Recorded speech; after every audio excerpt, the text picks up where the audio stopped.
Hello, I'm Ed Needham, editor of the fabulous literary magazine Strong Words, and this is my podcast, The 5 Rules of Writing. In each episode, I speak to a most excellent writer in a particular genre about how they do it. And if you'd like to know more about Strong Words, and specifically how to subscribe, go to www.strong-words.co.uk and you'll be whisked straight to the website.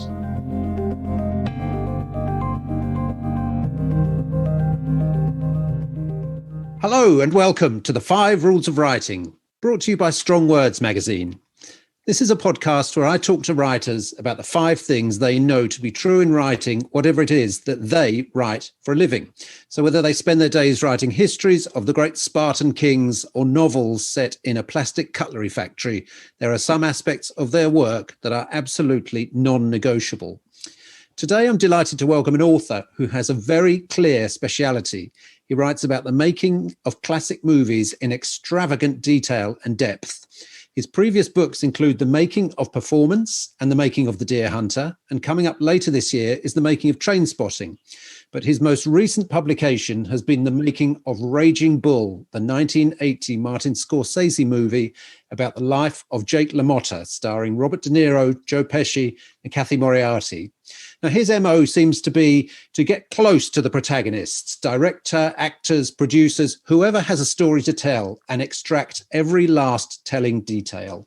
They are masterpieces of research and presentation and make you realize you didn't have the faintest idea about just how impossibly complicated films are to make. So to tell us about his 5 rules of writing books about the making of Hollywood movies, I'd like to welcome Jay Glennie. Jay, how are you? Wow, that was some intro. Thank you so much, Ed. I don't feel worthy at all. Now, I can only assume you are a massive film obsessive, but how did your making of format come about? Yes, I am. I am a huge film fan, have been since I can remember, really. How did my making of come about? It was a little bit fortuitous, really. A chum of mine had access to some images from The Man That Fell to Earth, the Nick Roeg film. And we got talking, and I told him that I knew the producers of the film, Michael Dealey and Barry Spikman. And he was going to release the book, just image-led and some captions. And I said, well, why don't I write the story? I brought in an old school chum of mine, Darryl, and we wrote the story together. And I thoroughly enjoyed it. And I realized that, I really wanted to pursue this, perhaps on my own. And that's what I did. As it happened, I got friendly with Barry Spikins, Michael Dealey, and John Peverell because I'd started work on an idea to look at British Oscar winners. And they were 3 British Oscar winners that had won the best Oscar picture for The Deer Hunter. And when I started interviewing them, their stories are so full of rancor and mistrust and falling outs and triumph that instantly, as any writer would, my antennae went up. And I thought, oh, this is a bigger story than the actual making of the film.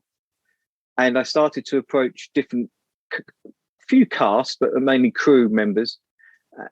And the story was developing, and nobody asked Ed where the story was going, whether it was a book, a TV show, whatever it was, a radio podcast. No one asked. So that's probably a lesson for agents, any agents listening. Always ask when people are looking to get close to your clients. And the story had grown to such an extent that I realised I was going to have to ask my absolute idol, my childhood hero, and still my idol, Robert De Niro, to take part.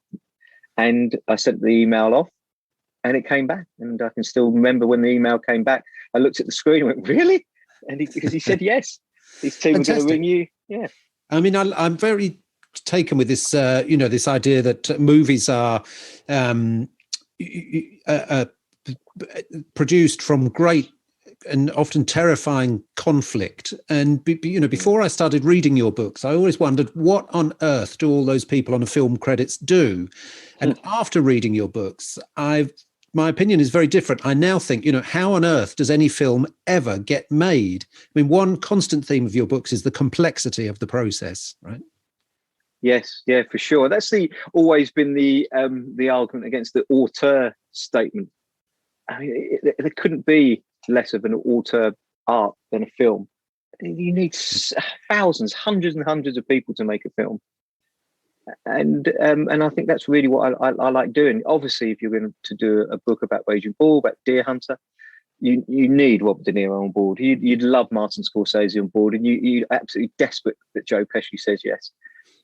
But also, Ed, is so exciting when you unearth somebody who hasn't had their opportunity to talk. One of the crew members, somebody who's helped behind the scenes. And somebody gave me an example many years ago, but almost upstairs, downstairs. These guys are like the butlers. They've never had an opportunity to talk. They've seen and heard everything. And now is their opportunity. Sometimes you have to temper it and you realise that you can't perhaps put all their stories in because some of them are a little bit driven by other nefarious means. But invariably, they're great stories and they unearth more stories for you to ask the main protagonist.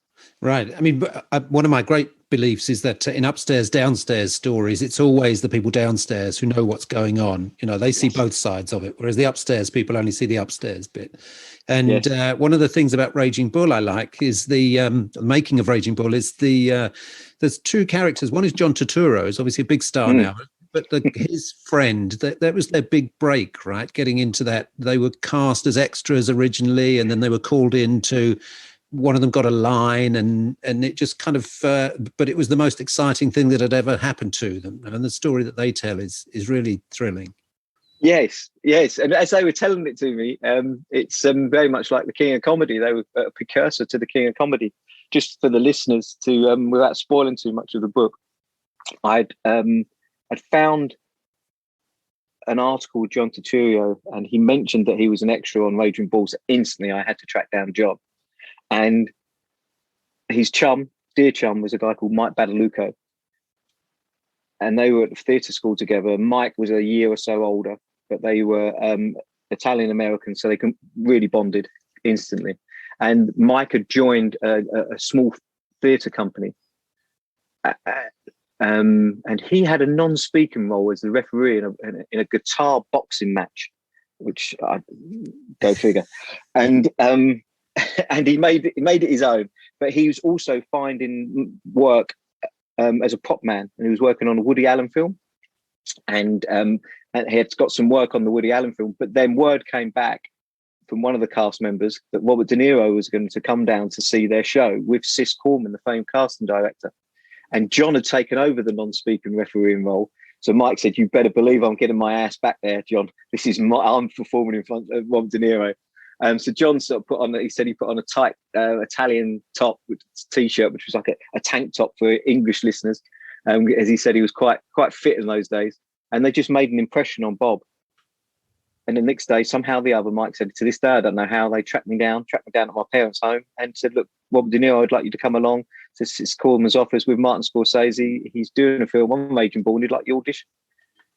And they practiced, they rehearsed everywhere. And then they were told they were going to be called in separately, but they wanted to do this piece together. They practiced this piece together. So Mike came up with the idea of stealing 2 prop guns from the film.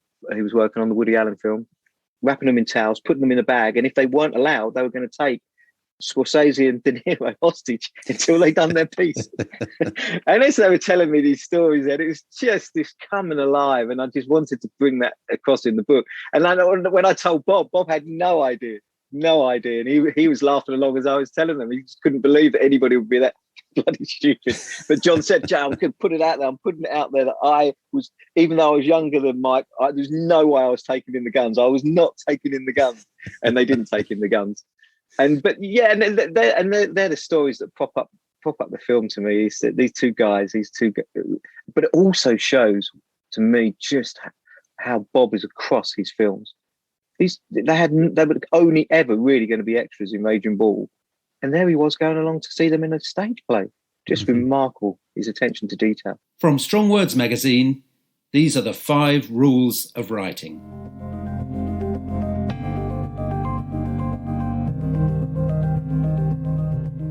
Okay, well, let's get on to your 5 rules, Jay, of unscrambling the unscramblable. I mean, as I've mentioned, the complexity of films is extraordinary. Anyway, here is your first Rule: the first thing you must do is suspend any form of rational reasoning. Only a fool would believe that Robert De Niro, Martin Scorsese, Meryl Streep, Mick Jagger, Joe Pesci, Nick Rogue, and many more would contribute to a book. Equally, counter any doubts and fill your self-belief up to the brim that you can pull it off, and do not be frightened of a no. You never know until you ask. I mean, just ask is one of the greatest pieces of advice ever. But what happened when you asked? Well, you do get a few no's. We were shooting away for a weekend with my lovely in-laws and my two daughters, my wife, and we're just preparing the performance book. And the yes came in from Mick Jagger. And we just literally had after a couple of hours driving, had a quick refuel and stop. And I remember pulling out of the garages, and with it went ping on my phone, and my wife picked it up, and it was a yes from Mick Jagger. And that to me was then, performance was up and away. I already had Nick Rogue and Sandy Levinson, James Fox, but to have Mick Jagger was just key for me to tell this story. Performance just very quickly had been held back for 2 years by the studio and before it was released. So consequently, there wasn't that many interviews around because they didn't give a lot of press. Mm-hmm. And then fast forward to Rage and Ball, I had definitely 3, maybe 4 no's from Joe Pesci's camp. He doesn't give interviews. And then I didn't ask again, but periodically I'd just let them know where I was, what we're doing, how cool things are looking. And it was a no. They saw right through my subterfuge. And and then I had an email from Bob it was on a Monday morning. Jay, I need to speak to you ASAP. Are you free now? No matter how close you feel you've got, now I'm a fan who's now a friend, but no matter how close you think you've got, there's still your bum cheeks do clench a little bit because he is Robert De Niro and you're, oh my word, this doesn't bode well. And he wasn't nothing of the sort. It was a great phone call. He'd spoken to Joe on the night before on the Sunday, and Joe was on board. So what would have been a no, and a no, and a no, a man that gives very, very few interviews. So the book would it have been lacking? I hate to say it would have been lacking without him, but I thought I was finished, Ed. And then Bob opened up this beautiful present for me, and it was an interview with Joe Pesci. The first couple of questions were batted back with a very straight bat, and then I gave him the third question that I had was very much the question and the answer. Yeah, that did happen. You're right, that did happen. And I did it again. Yeah, you're right. And then the conversation flowed. It flowed, and we had a great time. So yeah, never take no for an answer. Don't be frightened of a no. There's always another opportunity you can get in there. And Robert De Niro is also legendarily taciturn, isn't he? I mean, how did you manage to get anything other than small talk out of him? I've never put a light on him. I've never put makeup on him. I've never put a microphone on him. It's always been very, very conversational. Somehow the other, from my first email, which made the front of the book and made me choke actually at the Deer Hunter book. And I told him, Bob, if you don't mind, this is going to be the front of the book, your front sort of quote in the book. He said that he trusted me from the first email. We knew you were straight batter, and we knew you were going to do a good job, and we trusted you. And that's why Meryl Streep has come on board, and that's why Chris Walken's come on board. And I instantly just build that trust. I've asked myself that many times, Ed, why me? I mean, this guy, just embarrassing myself. I wore silk underpants to school because I'd read that he wore them on New York. This is how much of an idol he is to me, Ed. And when you go to an Essex comprehensive, you need broad shoulders to wear silk underpants to school. So yeah, I've asked that question many a time. Okay, and a big problem with interviewing anyone who's been interviewed 1,000 times, like these big stars, is that they may know how to make you feel like you are their best friend, but sometimes their answers are a bit on autopilot, because they're answering questions that they've been asked hundreds of times before. So you listen, they're capable of giving you this great sort of warm glow because they're being so friendly, but then you listen back and you realise you've got nothing. How do you avoid that with these huge names? I go back. I always finish. And I don't think I've finished one interview, Ed, without saying, anything follow up? Is that okay if I follow up? Oh, yeah, of course. And I make sure I always follow up. I transcribe as quickly as I can. And that's anybody who's in our field of work, of non-fiction, transcribing is an arduous task. But you've got to do it. And you can't take any shortcuts. Because there's always a nuance that you feel you'll miss if you don't transcribe them correctly. So yeah, I transcribe and I send them back. I'm not after too much gossip that is not going to drive my story forward. So I don't mind sharing the interviews with the interviewee. Right. And they can change, they can extract, they can add. And I think that builds that trust. I'm not looking to covet and guard my interviews. No, you've already told me that. You're not getting that back. That's cast in stone now. No, I give them back to them, and then they help me build it even bigger. Oh, that's interesting. Now, your second rule is another one that is kind of, there should be chiseled in stone for people, I think, is research, and more research. So research cubed. Give me a sense of the scale of the amount of research you did for the making of Raging Bull. Well, I'd lived with the film since I was a young man, for starters, so I assumed I knew a lot about it. I read everything, good, bad, and indifferent. Articles, books, watched the film countless times. And then I tend to just put it aside just a little bit when I'm interviewing. But I know that it's there. It's literally there. I don't have too many cast iron questions because I don't really want I've seen it happen before. I've been watching wonderful Q&As and the interviewer has already, you can see them chomping at the bit to ask their second question and they're not listening to the first answer. And that first answer can take them on a whole different journey, a wonderful journey of self-discovery. But they've already asked their second question. They haven't listened to the first answer. So my research, I hope, is really, really, really deep. But I make it seem like it isn't when I'm chatting to them. So we're all very conversational. And I really want my books to read almost like non-fiction. I don't want them to be I want them to be a page turner, and there has to be a story up there. There has to be a story. And what are your favourite parts of research, Jay? Do you have a place or an archive that's always the sort of most rewarding? Well, sorry to sound like I'm clanging, but Robert De Niro's archives, Ed, is just, I could retire there happily. It's just extraordinary. So when Bob opened that up for me for the Deer Hunter, you're darn right. I was on a plane and I just spent a week there, absolutely with white gloves on, in absolute heaven. So that was recent. These are in his offices, in his house? No, they're in Texas. I've got friendly with who's a great stalwart for him for many, many years. Robin Chambers, a lovely, lovely lady. And she scoured America looking for a place to archive Bob's archives. And they found it in Texas, and it's a wonderful facility. And they have everything. Bob literally kept everything. And every film is just catalogued like you wouldn't believe. And there's everything there, Ed, and it's just heaven. And then if you could see in my office now, it's festooned with film books, much to my wife's pleasure, because it's not attached to the house. So every time I walk in with a book, the house is not looking like a complete library with thousands of books indoors, but there's more than that in here. I buy film books, charity shops, anywhere, because you never know where they can lead. He was in there, she was in there with that. Oh yeah, that director. So yeah, I love reading. And just to go back, process.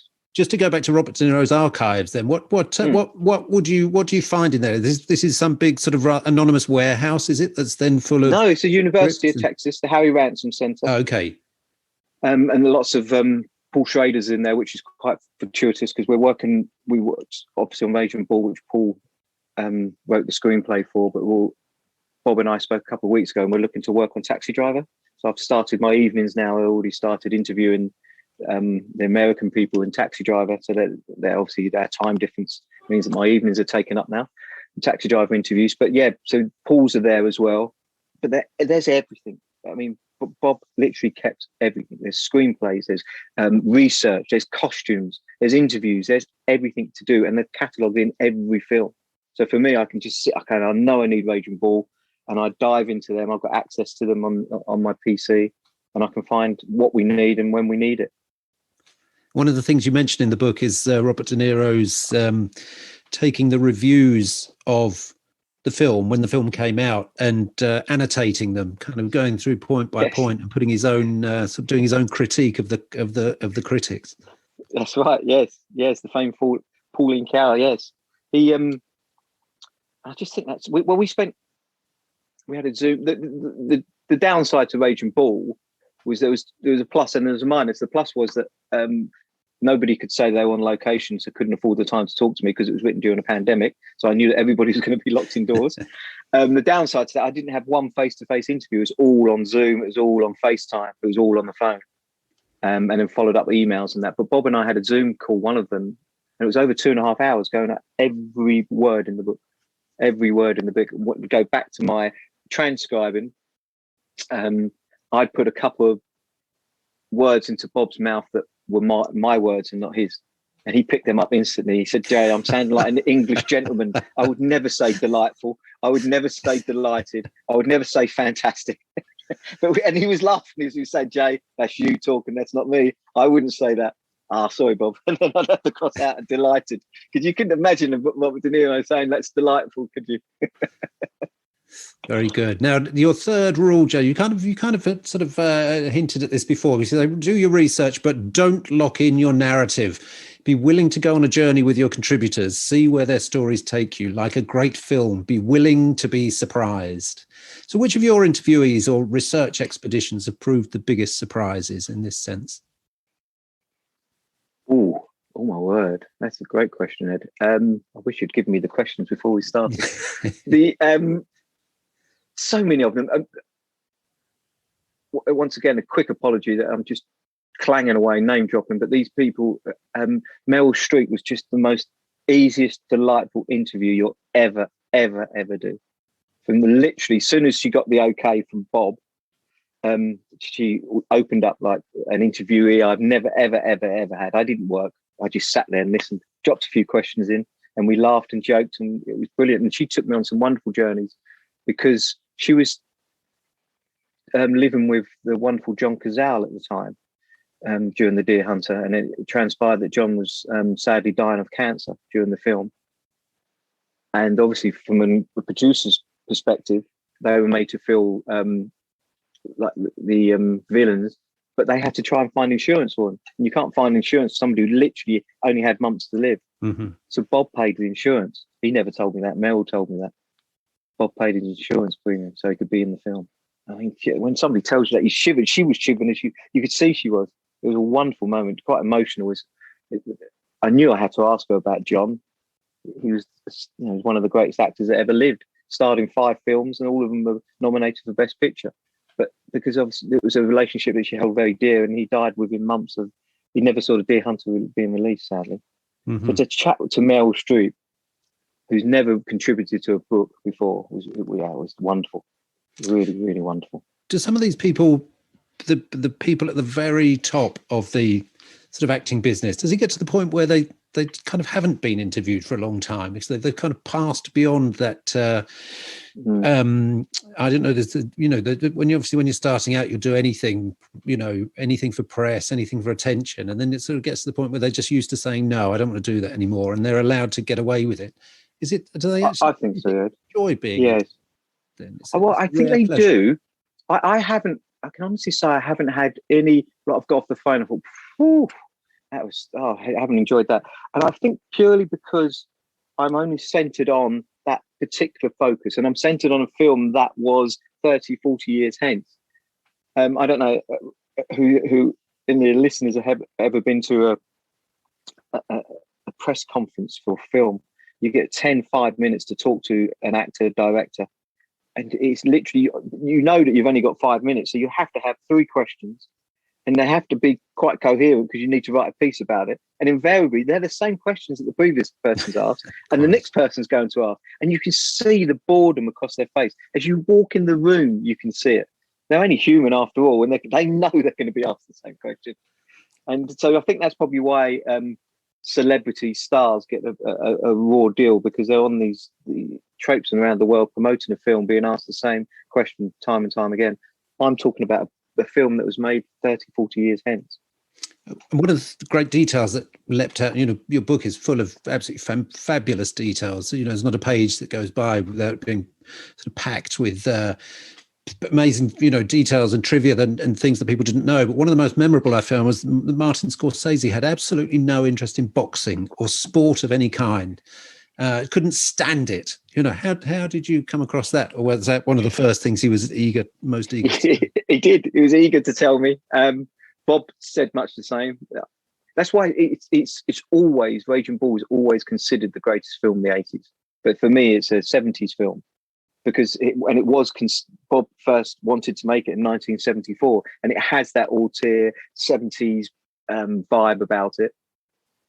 But it took Bob 6 years to convince Marty to make it. He absolutely hates sports of any kind, any kind. It made me laugh as well because he said that they wanted to make the script their own. Paul Schrader had rewritten Martin's screenplay, and they wanted to really invest themselves into it. And Marty, by his own admission, had been partying too hard. He'd found himself in hospital. Bob had gone along to the hospital and said, "Look, you're the only person that can make this film. Get well, and let's make the film together." So they decided that they'd pack him off to the Caribbean, St. Martin in the Caribbean. Bob had previously been there on some family holidays, and they went there. And Marty said, "Jay, I absolutely hate beaches. I hate sand. I hate sea. The only island I like is Manhattan."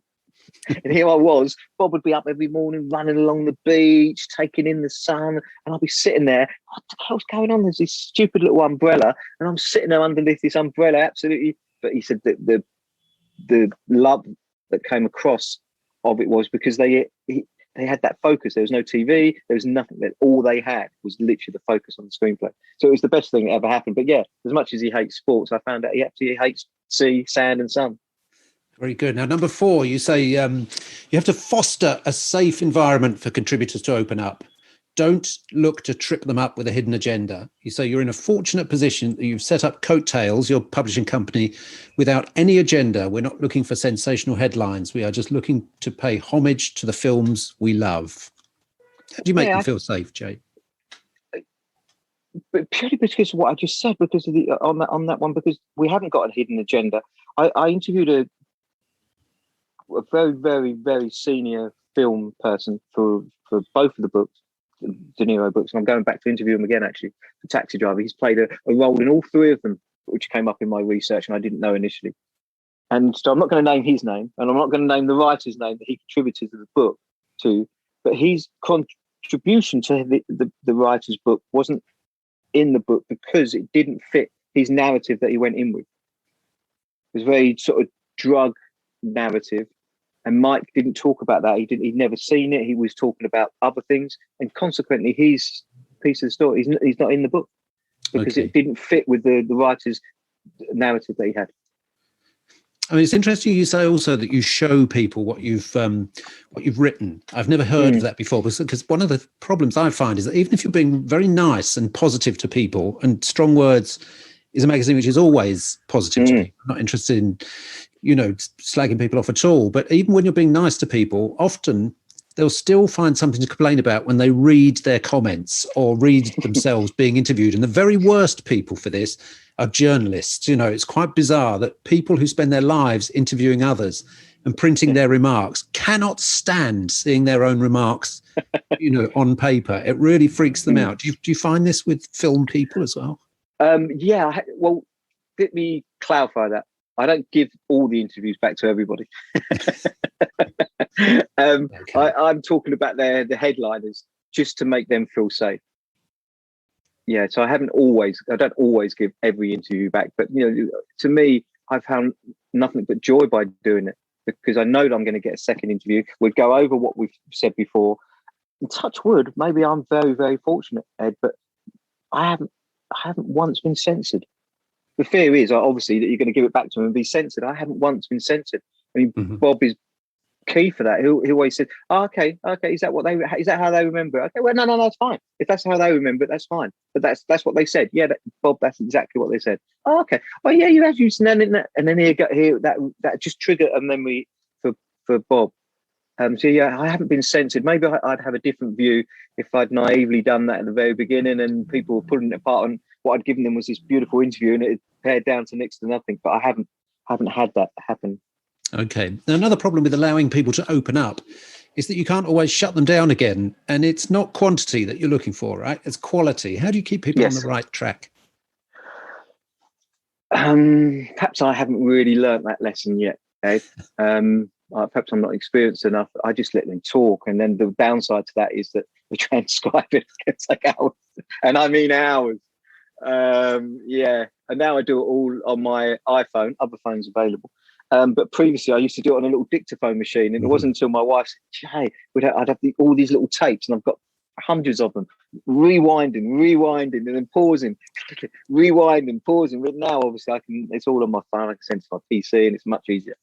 But I've got hundreds and hundreds of little dictaphone tapes, and if you've 6.5 hour chats, some of them have been on the phone, which I've transcribed 6.5 hour chat, Ed. I mean, you've been, more than me. That's the 10th circle of hell, isn't it? Yeah. But it's like, it's like, coming to clear some boxes out, and oh God, you're dreading it, but you open up a couple and you've seen some treasure troves. It's a little bit like transcribing. Oh God, I'm at the end of my tether, and then yes, they said that, and you'll get it, and you think, it's been worth it. Well, the Jay Glennie archive must be coming on nicely then, with all these. Although people will look at cassettes and mini discs and think, "What's this? What do we do with this?" I heard your chat with Dylan, the great Dylan Jones, who's been a huge help to me.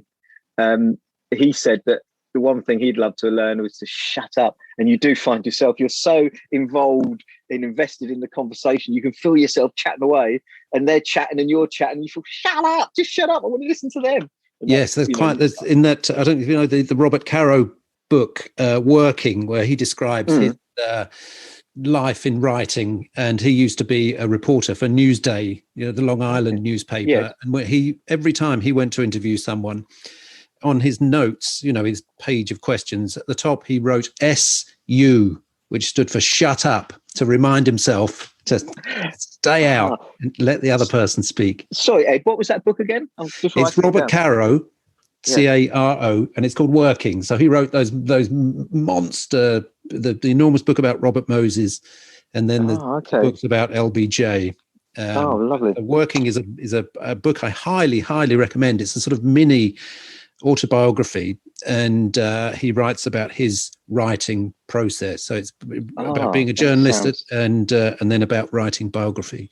One of the best bits is where he goes into starts writing his LBJ masterwork. I mean, this is a lifetime's work, and his output is absolutely immense. But he goes into the LBJ archive to say, so where's the LBJ stuff then? And the woman who's in charge, the curator or the librarian, whatever she's called, says, around there. And there is about I think 4 stories of it.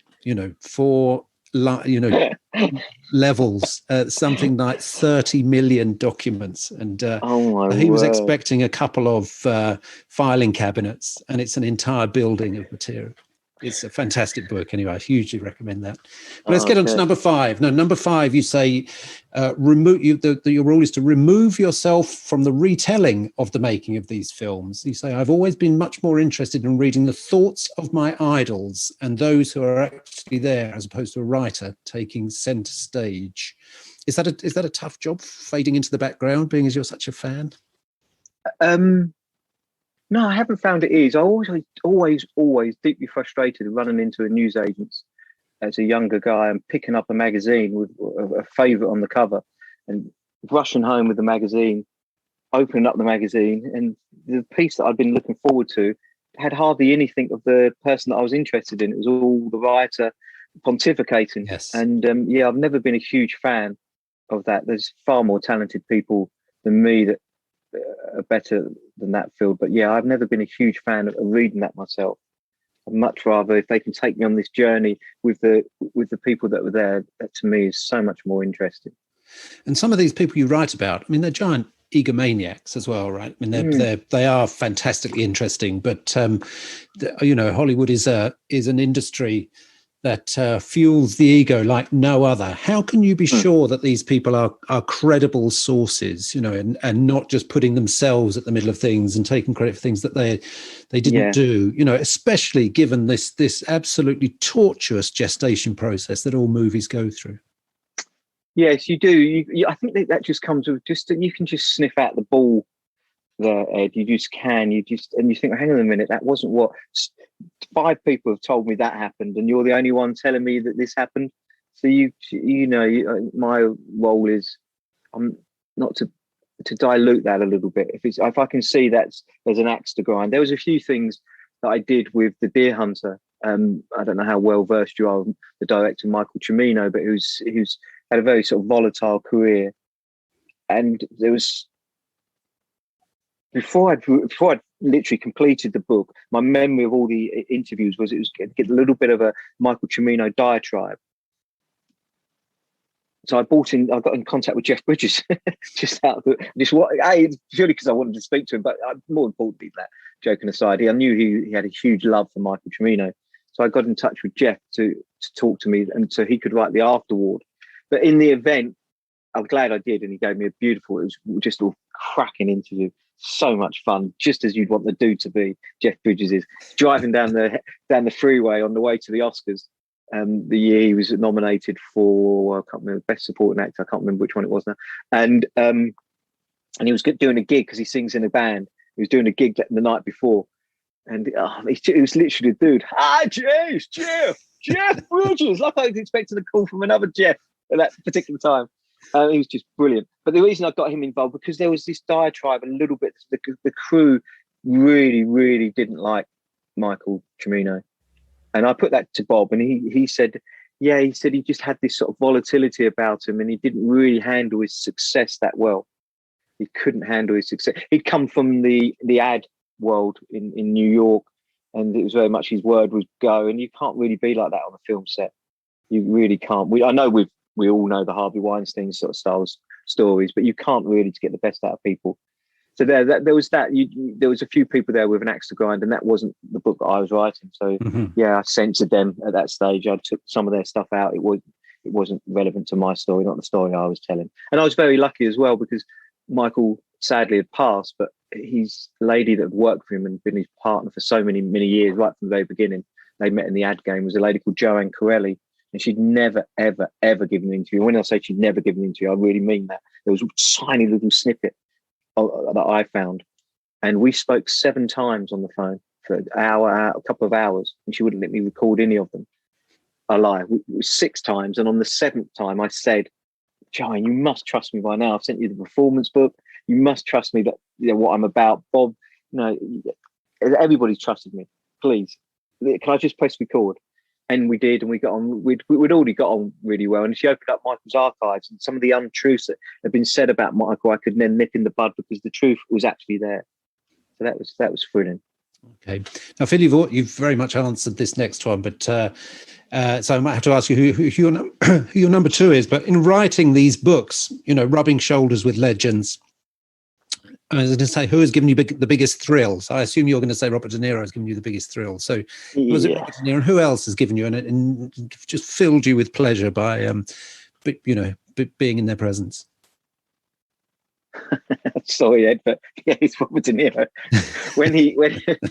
when he came over for some, I don't know why he came over. It was around Christmas 2018. And I'd already produced the performance book, and we were deep into the Deer Hunter book. So we met around breakfast in his hotel, and I took the performance book along to show him that this is what we're looking for with the Deer Hunter. And I don't care how cool you pretend to be. I don't care who you've been around. If you've got anything about you, any form of love of film, when a door opens and Robert De Niro's on the other side of it, he's still, yeah, Robert De Niro. And you're told from the get-go to call him Bob, because his dad was Robert De Niro, very acclaimed artist. So that's his dad's name. And yeah, so I was told to call him Bob from the get-go. But, so when you call him Bob, you still can't get over that he's Robert De Niro. And I'd like to think that we emailed him this week, and we just get on really well. And it's the trust that I'll never break. He's become just such a dear friend. And geez, if the 15-year-old boy in silk underpants could have been told that, gee whiz, Ed. That's very good. And as Robert De Niro wouldn't say, that's delightful. But okay, it's a fantastic book. I hugely recommend it. People check it out. It's The Making of Raging Bull by Jay Glennie. It's published by Coattails Press, which is your own publishing company. Yes, that's correct, right? And it's a little bit on the pricey side. It's £100. How do you justify this luxurious price tag? Well, it's a big, large format edition. They're limited edition. They're hugely expensive to produce. That's basically the only justification I've got. We haven't printed in the UK in Norwich, so they're just hugely expensive to produce. There's put it this way, Ed, I still haven't had my bathroom done up, much to my wife's disdain, because all my money is going on these books.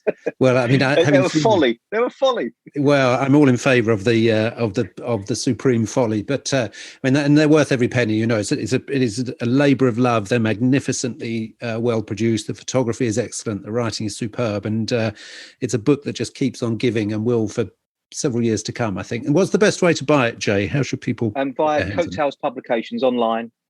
Yes, and the feedback has been wonderful. I'm not going to clang anymore, but some of the brilliant names that have bought it, some heroes have bought it. I mean, it's one of the seminal films, Raging Bull.